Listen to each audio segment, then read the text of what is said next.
Notre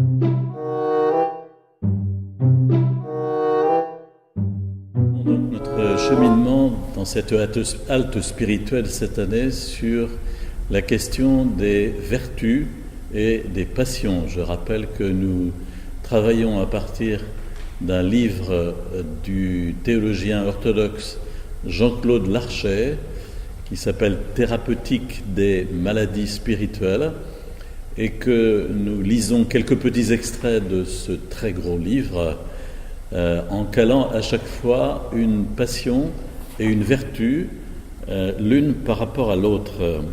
Et aujourd'hui, nous allons réfléchir et méditer autour de la luxure et de la chasteté vis-à-vis de cette passion de la luxure, le développement de la vertu de chasteté. Commençons par réfléchir sur la luxure, la passion de luxure qui consiste dans un usage pathologique que l'homme fait de sa sexualité. Dans le cadre du mariage, la passion de luxure ne consiste pas dans l'usage de la fonction sexuelle évidemment, mais dans son usage pervers, abusif. Il y a des abus, ou plus exactement un mauvais usage, lorsque l'homme use de sa sexualité en ayant en vue seulement le plaisir qui s'y rapporte, lorsqu'il fait du plaisir la finalité de son activité en ce domaine. Une telle visée est évidemment pathologique, perverse, pour plusieurs raisons. Tout d'abord, elle nie une des finalités principales de la fonction sexuelle, la plus apparente, qui est inscrite dans sa nature même, la procréation. Cette finalité, cependant, pour essentielle qu'elle soit, n'est pas la seule, n'est pas la plus importante. L'union sexuelle est en premier lieu l'un des modes de l'union de l'homme et de la femme. Elle est une des manifestations de l'amour mutuel. Elle traduit cet amour à un certain plan de leur être, celui du corps.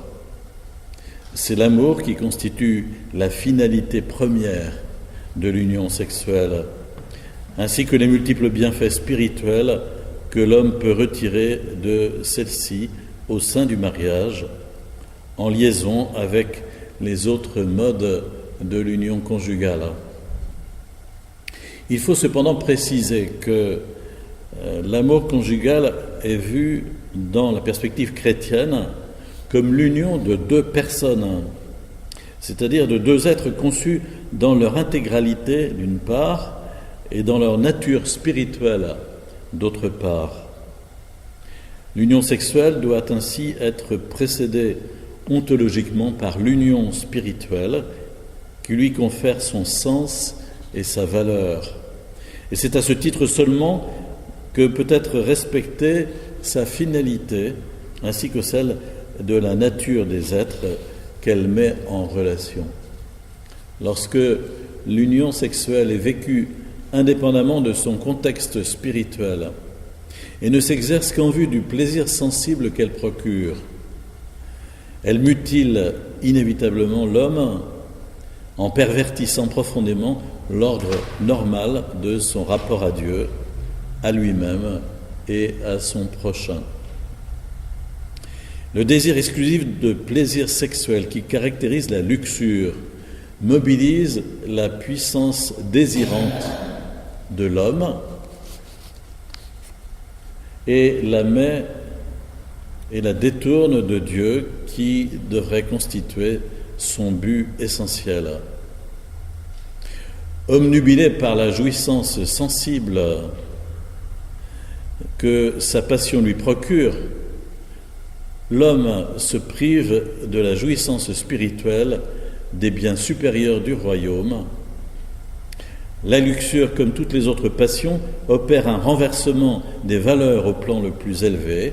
Elle fait passer Dieu au second plan, l'oubli, le nie en mettant à sa place le plaisir sensible. Elle fait passer d'une manière générale dans l'existence du passionné la chair avant l'esprit. Dès lors, l'homme ne voit plus le centre de son être dans l'image de Dieu dont il est porteur, mais dans ses fonctions sexuelles. Il se réduit en quelque sorte à celle-ci, tout comme celui qui est dominé par la passion de gourmandise se réduit lui-même à ses fonctions gustatives et digestives. L'homme se trouve ainsi décentré et vit en dehors de lui-même. Il est aliéné, n'étant pas comme il le devrait subordonné à l'amour spirituel. La fonction sexuelle vient à occuper en l'homme une place démesurée, voire exclusive, et substitue à l'amour le désir brut et instinctif. On peut dire que le corps dans sa totalité se trouve détourné de sa finalité naturelle sous l'effet de la luxure. Le corps de l'homme, rappelons-le, est appelé, comme l'âme et avec elle, à s'unir à Dieu par la vertu et à être sanctifié, déifié, glorifié, et à manifester dès ce monde la gloire de Dieu et les prémices du royaume par la présence transfigurante de l'Esprit en lui. Comme dit Paul dans la première lettre aux Corinthiens, « Ne savez-vous pas que votre corps est un temple du Saint-Esprit qui est en vous et que vous tenez de Dieu. Glorifiez donc Dieu dans votre corps. » En tout état de cause, il faut souligner que la passion de luxure peut s'exercer en pensée par la jouissance de représentation, plus précisément d'images. De même, écrit saint Maxime, que le corps a pour monde les choses, l'esprit a pour monde les pensées. Et de même que le corps commet le péché de fornication avec le corps d'une femme, l'esprit pêche avec la représentation qu'il se fait de la femme et de son propre corps. Car en imagination, il voit l'image de son corps unie à l'image du corps de la femme. À l'action que le corps exerce concrètement sur le monde des choses, répond l'action de l'esprit sur le monde des représentations. La luxure, ainsi, emprisonne l'homme dans son moi, plus précisément et restrictivement dans le monde confiné et clos de sa sexualité charnelle, de ses instincts, de ses fantasmes, et le ferme totalement au monde infini de l'amour et de l'esprit. Lorsque la luxure est jouissance d'une représentation imaginaire de l'autre, celui-ci n'existe pas comme personne ou comme prochain, mais comme objet fantasmatique conçu par projection des désirs du passionné. Une telle vision de l'autre ne peut manquer d'avoir quelque incidence sur la façon dont le passionné pourra considérer dans la réalité les êtres concrets qui correspondent à sa passion. Il y aura inévitablement une superposition de l'imaginaire sur le réel, opérant une vision de celui-ci modifiée par celle-là. Il apparaît donc que sous l'effet de la luxure, l'homme voit le prochain tel qu'il n'est pas et ne le voit pas tel qu'il est.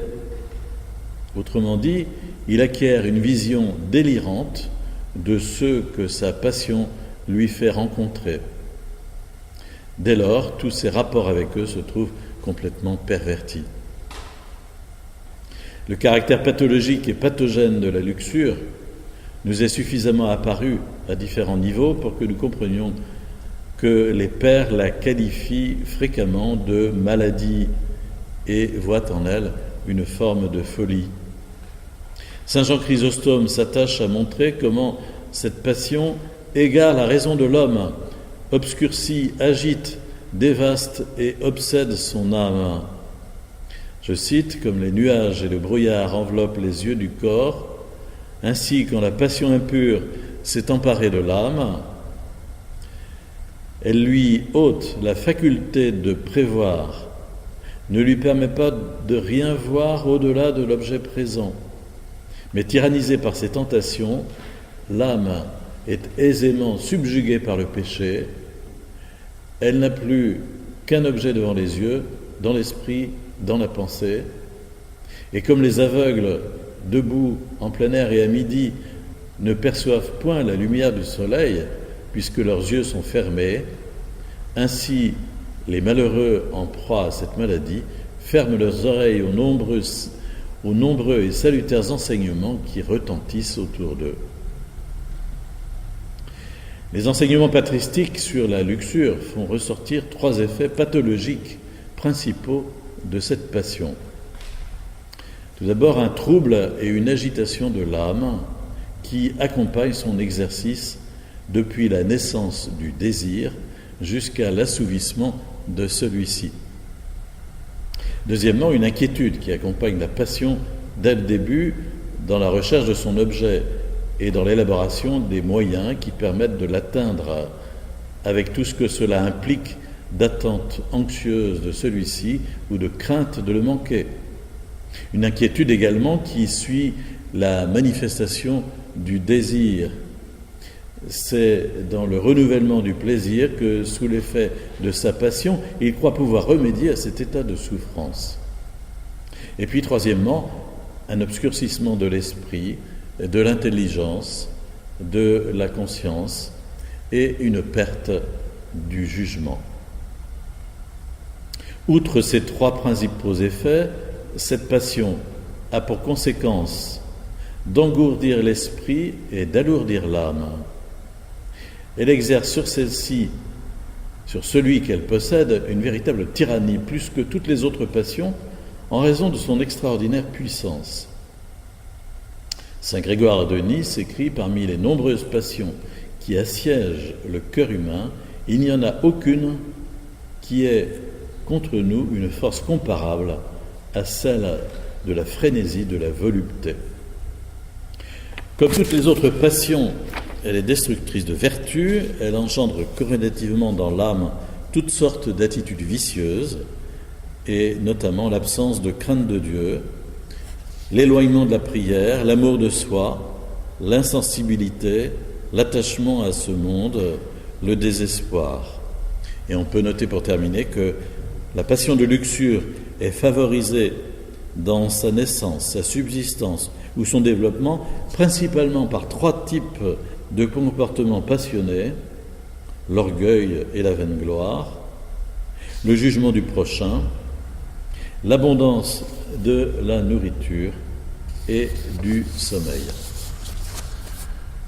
Passons maintenant à la vertu de continence, à la chasteté. Saint Jean Cassien note le 2e combat selon l'enseignement reçu de nos pères est contre l'esprit de luxure. Il dure plus longtemps et est plus tenace que tous les autres. Et rares sont ceux qui remportent une victoire complète. C'est un combat terrible, dit-il.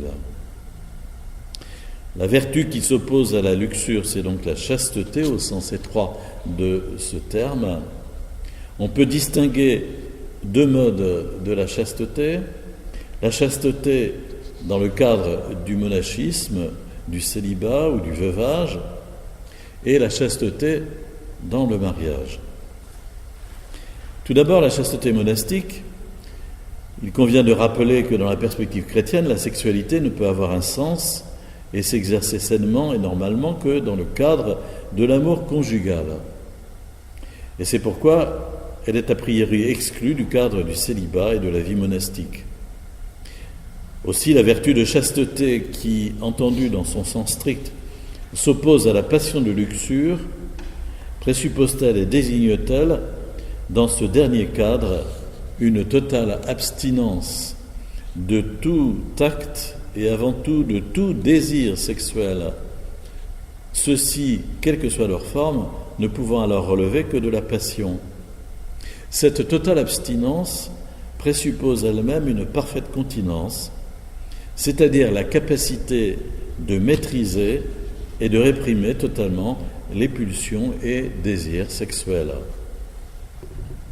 Dans la mesure où la sexualité est liée à la reproduction de l'espèce, elle prend la forme d'un instinct particulièrement puissant est fortement ancrée dans la nature actuelle de l'humanité, ce qui rend l'abstinence totale particulièrement difficile à réaliser et explique la durée et la difficulté du combat à mener.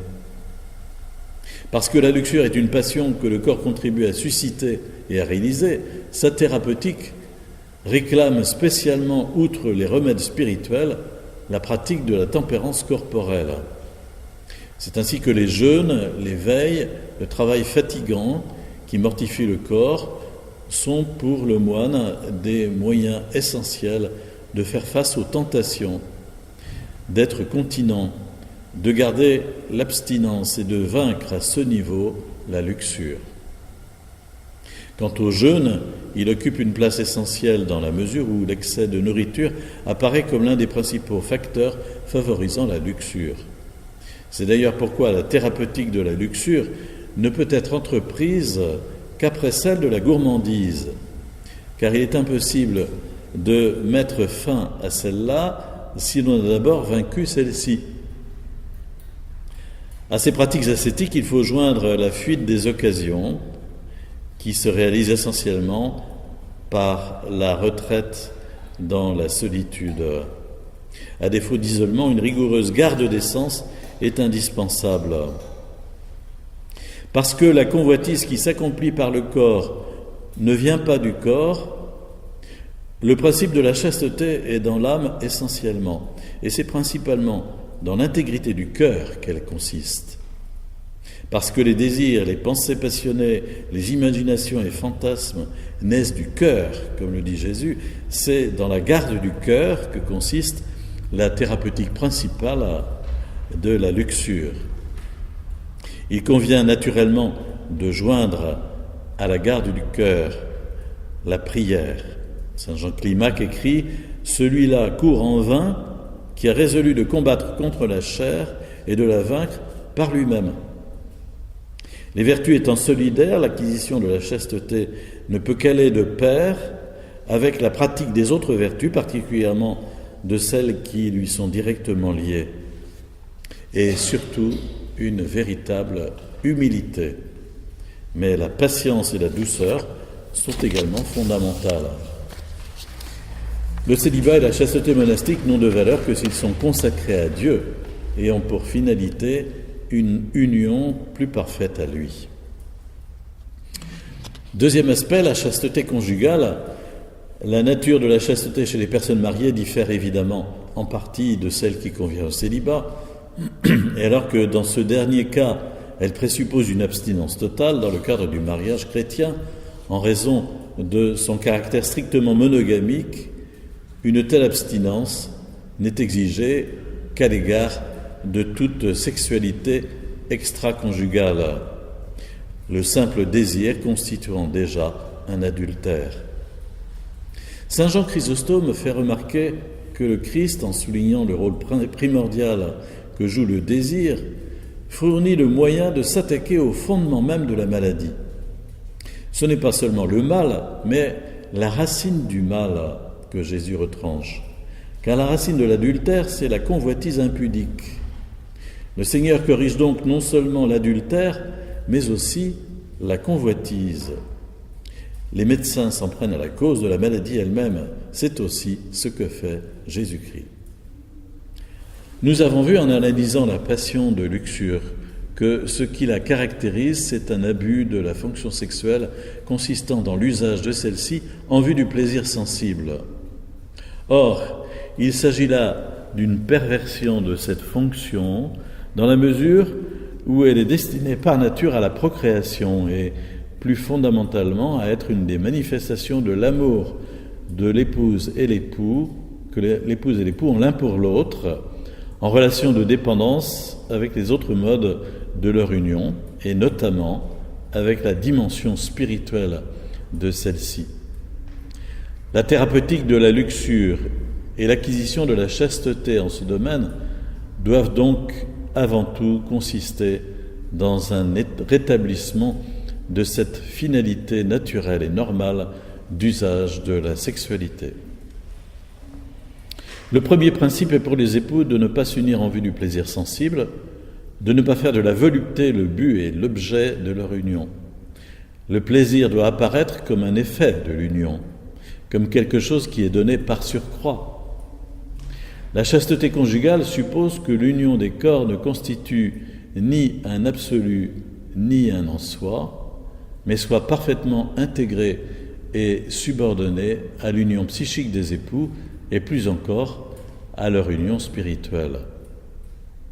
La chasteté conjugale suppose également que l'homme ne soit pas dominé par le désir et les pulsions sexuelles et que l'union des époux ne soit pas régie par ceux-ci. Ce qui doit présider à l'union des époux, ce n'est pas l'instinct, manifestation impersonnelle de la nature biologique, ni même le désir, mais l'amour. Dans ce sens, la chasteté conjugale présuppose une certaine continence qui consiste dans une maîtrise de soi permettant de réfréner les mouvements instinctifs, de modérer les désirs et de s'abstenir de toute pensée ou imagination pouvant leur être liée. Dans la vie conjugale, alors que la luxure implique un amour de l'autre en dehors de Dieu, un amour purement charnel, c'est-à-dire opaque aux énergies divines, la chasteté implique au contraire un amour de l'autre en Dieu, un amour de Dieu en l'autre. La chasteté réalise une transfiguration de l'amour, le fait accéder au plan spirituel où il devient entièrement transparent à Dieu, lui donne un sens mystique, lui permettant de réaliser analogiquement le mystère de l'amour du Christ et de l'Église, comme le dit saint Paul. L'un des effets notables de la chasteté est d'établir dans l'âme la stabilité et la paix. Elle contribue également à abolir les tensions et les divisions qui se manifestent entre l'âme et le corps et à rétablir entre eux l'harmonie. La chasteté est aussi l'une des portes de la charité. Elle est également l'une des conditions fondamentales de la connaissance spirituelle. D'une manière générale, cette vertu apparaît comme étant pour l'homme une des principales sources de sanctification. La chasteté apparaît dès lors comme la source de joie spirituelle, plus élevée que les plaisirs sensibles auxquels celui qui l'a acquise a renoncé.